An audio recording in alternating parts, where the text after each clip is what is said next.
ninth round pick out of the Citadel in 1981. Stump carved out a successful NFL career with the Cardinals.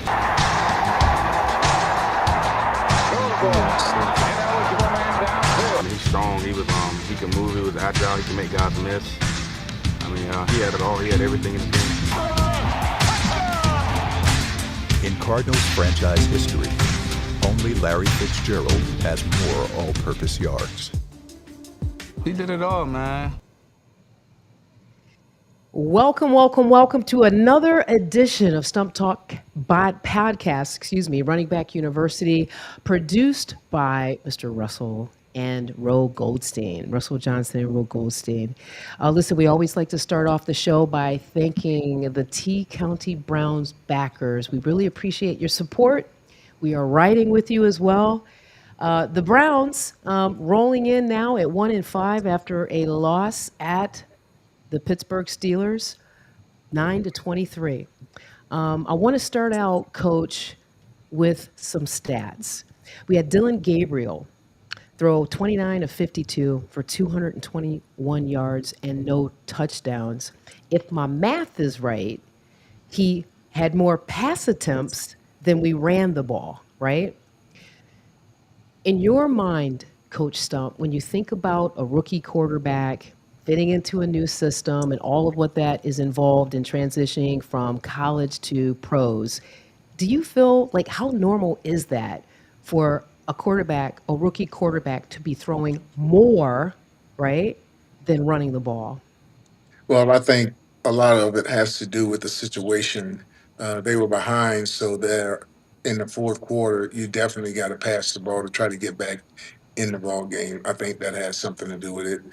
Also, they were not running the ball that well. So some of those passes they used as an extension of a run, trying to just dump the ball out where you can get about 4 or 5 yards.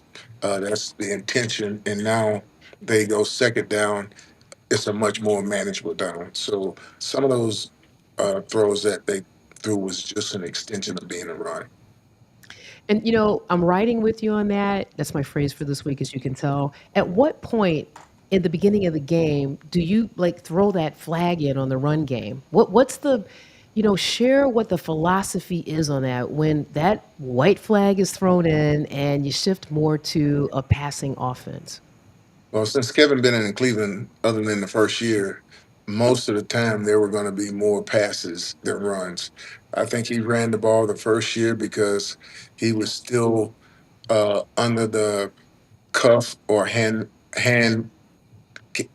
cap of coach that he had in Minnesota.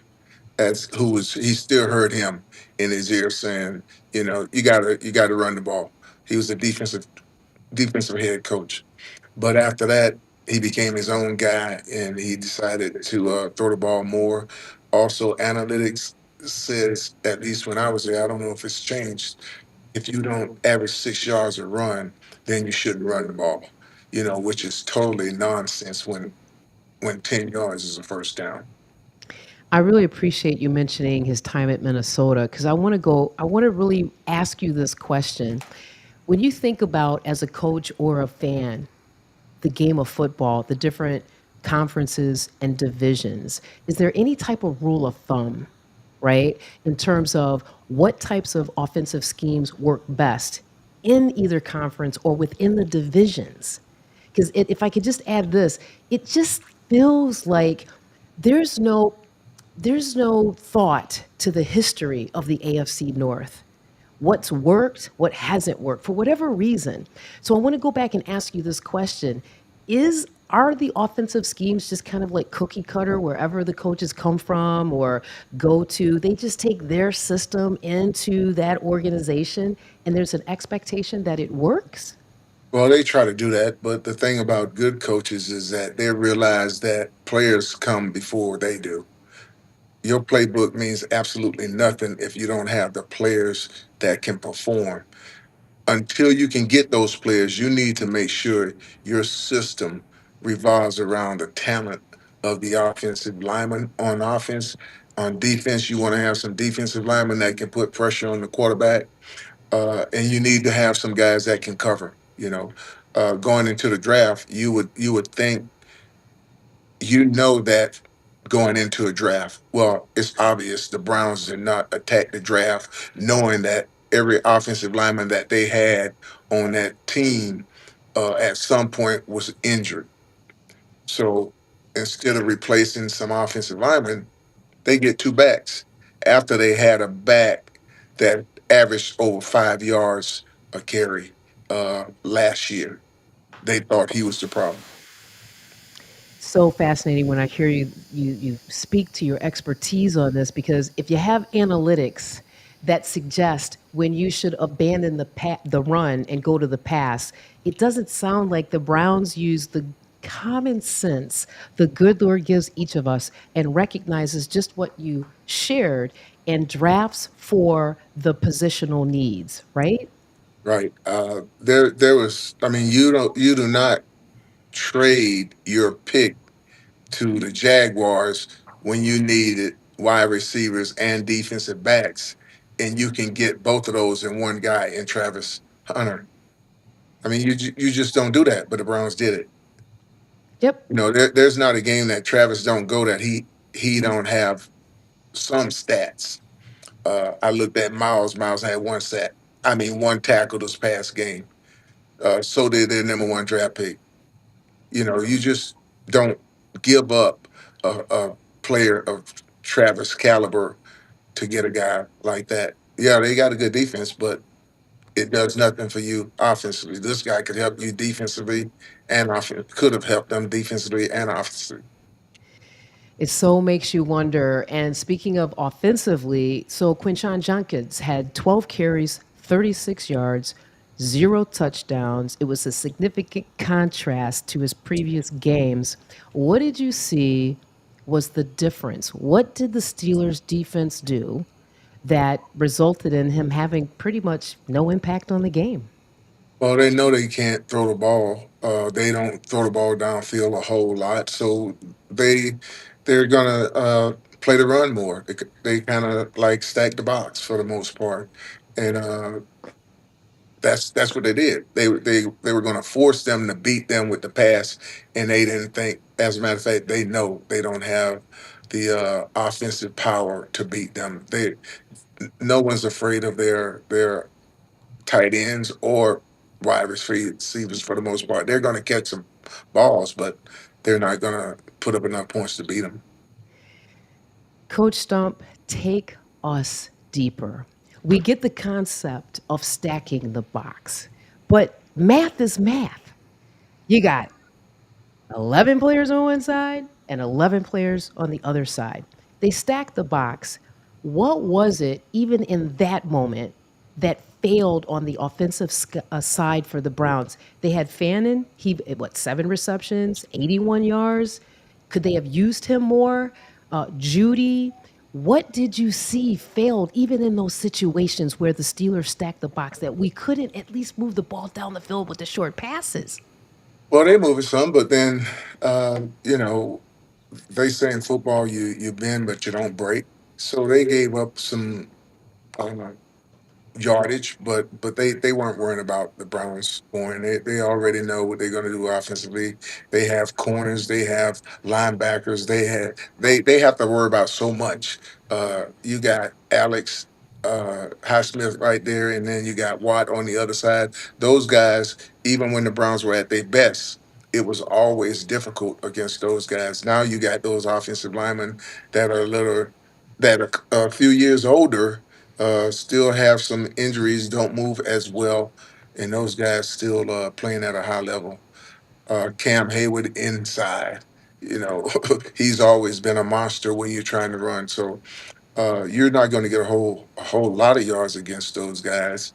Uh, when we were there in 23, uh, before Nick got hurt, I mean, he had 60 some yards in the first half, but that's a different time now.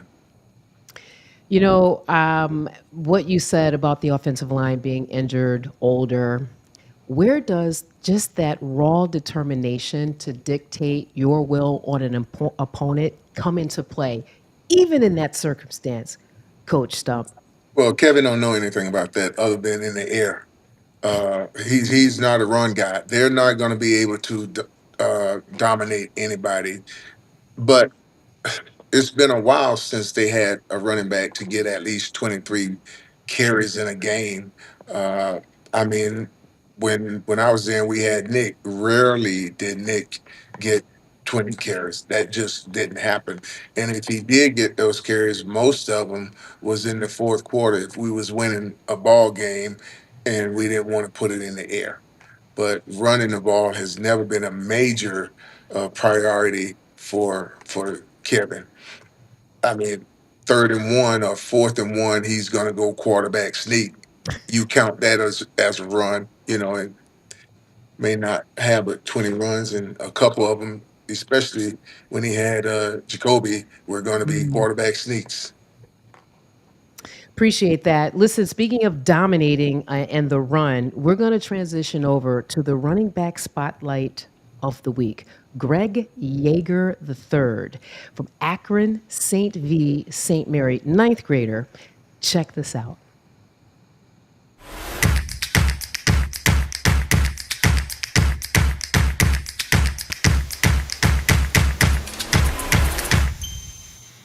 Hello, I want to welcome everybody to the running back spotlight of the week for the RBU Stump Talk podcast. We have our this week's running back, Gary Yeager III, out of St. V, St. Mary in Akron, Ohio. How you doing, Gary? I'm doing good. How about Doing well. I just wanted to say this. I saw you play last week. Got a chance to talk to your dad, and you are definitely a special talent. I've watched a lot of running backs. Coach Don Mitchell obviously is the running back wizard and the guru, so he'll see your game film, breakaway speed. You have vision, and I like the way you run the football because your runs, 80-yard runs, were up the middle, right? So it was yards after contact. Looks like you're going to be a big running back. I love the big running backs. Um, Tell everybody your name and what number you wear. My name is Gary Yeager III, and I wear number 4. How old are you? I'm 14. Why did you pick number 4? I picked number 4 because, I just think it looked good on me, to be honest. It looks great on you, my friend. That's a fact. So why did you pick the running back position to play football? I like running back because, I love having the ball in my hands and making the plays. Do you have a pregame song or any theme music to get you going? No, just any song by NBA Youngboy or Babyface E. Babyface who? E. Babyface E. I gotta look him up. I don't know about Babyface E. I'm definitely familiar with NBA YoungBoy. What is your pregame meal? What do you like to eat before a game or after a game? It's like Subway. Subway. Okay. How's the season going for you, and what are you looking forward to do the rest of the season? Season going good so far. I'm just looking to grind. What's your favorite class at school? Math. Man, so we had a kid from Camp McKinley last week. He said math. You kids are different. You know, we grew up hating math. Your dad would probably tell you that. So to see a young black kid like yourself say he loves math, whatever your family is doing over there, they got you in the right space, man. So I'm glad to hear that. As far as your teammates, what do you want to say to your teammates right now? If you can, want to give them a shout out. Just gotta stay disciplined. Trust the grind. Name your top 5 colleges that you like. Your favorite schools for football. Oregon, Georgia, Texas, and Penn State. Those are all great schools. If you had to name one out of the 5, could you do that? That would be your top favorite? Ohio State. Ohio State Buckeyes. Here we go. If you can talk to an NFL coach right now about playing the running back, what would you ask him? How could I do better? And what's the difference between a good running back and a great running back? I'll make sure we get that question over to Coach Stump. What other sports do you play during the year? I run track. So tell us a little bit about school, man. You like St. V and you have friends there, or what's it like on campus? Yeah, St. V. It's a cool school. Like I've just got to get used to like the Catholic stuff, I got you. but it's Who's really cool. And I got a lot of friends there. you got a lot of friends there. Do you know your Twitter or your IG so you can tell the people? My Instagram is 330_LUL Gary. You know your Twitter? I don't got a Twitter. Oh, okay. Well, I want to say this. What are you looking forward to as far as next year playing running back? Do you have your goal set for the next level? Nah, I just trying to get better. Okay. Who's your favorite football player? Jameer Gibbs. Jamil Gibbs is a dog. Okay. Have you ever a chance to ever meet him by chance or anything like that? Nah. Okay. Well, we're going to be doing the running back U this summer, and we're going to invite some of the premier running backs. So we'll have some NFL guys there. So definitely going to connect with your dad, and we're going to push your brand and let people know who you are. I'm going to post your social media so people can find out how to get in contact with you. Your parents and your family is very important for you to be who you are. I can see the passion your dad has, man. So they've done a good job with you. So I want to take my hat off to them. I'm coming to the table a little late, but I'm on the table. I'm with you, big dog. So any last words you want to say to your teammates, to your family, anything, you got the floor. Say whatever you want. To be honest, we just like we family out here. We just no matter what, we got each other's backs. Very nice. I want to say Gary Yeager the third, St. B. St. Mary, Akron, Ohio. He wears number 4. Jameer Gibbs is his favorite player. We're going to play his clips, and I want to wish you good luck. I'll be there to watch you. We got you giving us 3 more years, so I'll definitely be cheering you on and rooting for you. And I'm excited about watching your journey. Sir, thank you. All right, thank you, Dad Gary. Thank you to your family over there. We'll talk soon. Hello. Want to make his dad just text me, Big Gary. That's Gary Yeager the third. Coach, I went to see this young man play. He had 3 80-yard touchdowns, and I know Coach Stump, you have an appreciation for track, and he's a big back, long arms, and you notice his runs were up the middle. He's running between the tackles, taking it 80 yards, and I fell in love with this kid the way he runs the ball, Coach. No question, big guy got speed. That's one thing. You get a guy in space, you want him to be able to take it a distance, and he proved to you that he can do that. Very nice. Uh, what did you see, Sapphire? You saw his clips. He's at LeBron James's high school, obviously, so I think he'll get some shine there. I talked to him about starting varsity next year as a sophomore. I mean, first of all, I want to acknowledge Bob Underwood, Big Gary, Jay Brantley, Tuck2434, and Mo and Markia all sending that man positive sun rays. My single question is, what are they feeding these young men in Ohio? My word, they look huge. I started thinking about Jerome Bettis watching those clips, right? Like, and Yeah, he's a baby, he's a ninth grader. Great parents, great structure, healthy. He had me when he said math was his favorite subject.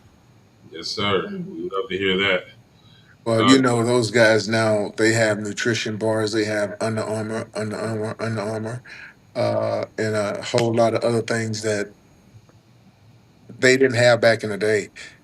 People realize that nutrition is, especially those young men going to school. Sometimes kids don't get anything to eat until they get to school, unfortunately. And now a lot of the schools are providing not only meals but additional nutritional meals for those guys, and they most of them have a dynamic weight program, and guys are definitely much bigger now coming out of high school than they were back in the day.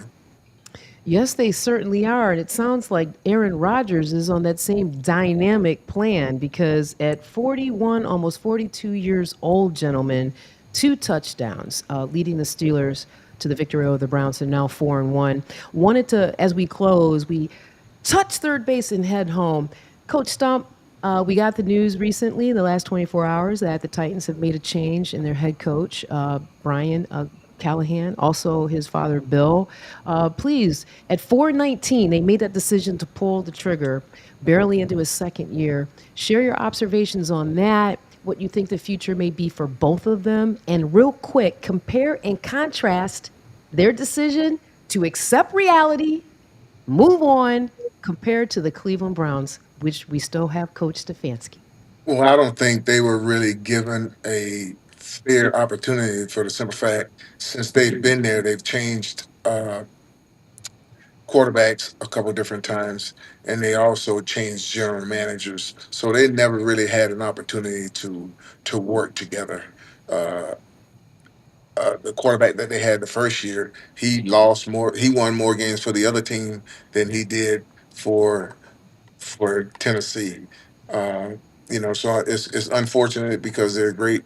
Two, both of them are great coaches, but that's the business. The owners, she didn't feel as if they were getting the job done, and they were not hired by the general manager that they have right now. So, he wanted to go in a different direction. I don't know if it was from the owners or if that's the decision that he thought he needed to make, but they made it. They came together and made that decision. Now, as far as the Haslams, I don't know. I guess they're great people, but I think they're listening to the wrong people because Stefanski the last couple of years. As a matter of fact, since he let those coaches that he had go, he's not as good of a coach as he thought he was. But he's a great guy when it comes to firing people. That's what he tends to be doing. With the offensive line coach he had last year and the offensive coordinator Dorsey last year. Now he's bringing he brought new guys in. I guess he's going to put it on them this year, but he's really not a good coach as I thought he was. He had Ashton Grant, who had been in his system ever since he got there, and now Ashton he chose not to hire him or the guys that made him as successful as he was. He allowed those guys to walk and go someplace else, and I'm happy for Ashton and also for Rabel, who can evaluate talent because he brought Ashton with him, who was just a quality control guy for the most part, to be his quarterback coach. Shows you who can evaluate talent and who can't. And right now, you take a look at where the Patriots are and where Cleveland is. Coach Stump, just thank you for your grace because I am a long-suffering Cleveland Browns fan, and it's so hard for me to be neutral sometimes because of just what you said. Believe the Browns, to your point, their second offensive line coach in 2 years. Mr. Callahan is free again. There's already speculation. There could be a conversation going on to see what it could look like to bring him back. What are your thoughts on that? I don't think Bill wanted anything to do with that. I think he's been around long enough. I don't think he's so fired up about Andrew Berry, especially when Christian Worth, who the Tampa Bay Buccaneers drafted in the first round, Coach Callahan had him rated number one, and Andrew said if he was there, they would take him. Well, he was there, and they chose to take Jared Wills. I mean, a great guy, but he's not the guy that Coach Callahan wanted. And it's been some things like that. So I don't think with the people that are in charge right now, Coach Callahan would want to come back and work for the Browns. Is that with the current regime in place, or is there a conversation that could be had if the Browns made some changes? Yeah, probably if they made some changes at the top, general manager, head coach, he would consider it because it'll be a whole new regime. Thank you, Coach Stump. Right now, the Browns are coveting last place in the AFC North. Pittsburgh, the front leader at 4-1, followed by the Bengals 2-4, Ravens 1-5. I just want to thank everybody for listening to another edition of Stump Talk Podcast, Running Back University. Any closing thoughts, Coach Stump? I just feel for guys that have as an ex-player, you bust your butt, you work hard, you want to be defeated. If you get defeated by the opponent, you don't want to be defeated by the organization or by the general manager or the head coach. I mean, those guys that have been there 4, 5, 6 years now, Kevin can't say anything, or Andrew Berry can't say anything to those guys that will make them believe. The only thing they're getting is a paycheck from the Haslam's. Running the clock out, coach. Running the clock out. Thank you. Thank you all. Come on back. See us next week. Thank you again to the T County Browns backers. Let's go, Browns. I believe we have the Fins up next. Stay positive. Take care of yourselves. Thank you for listening. Thank you. Thank you.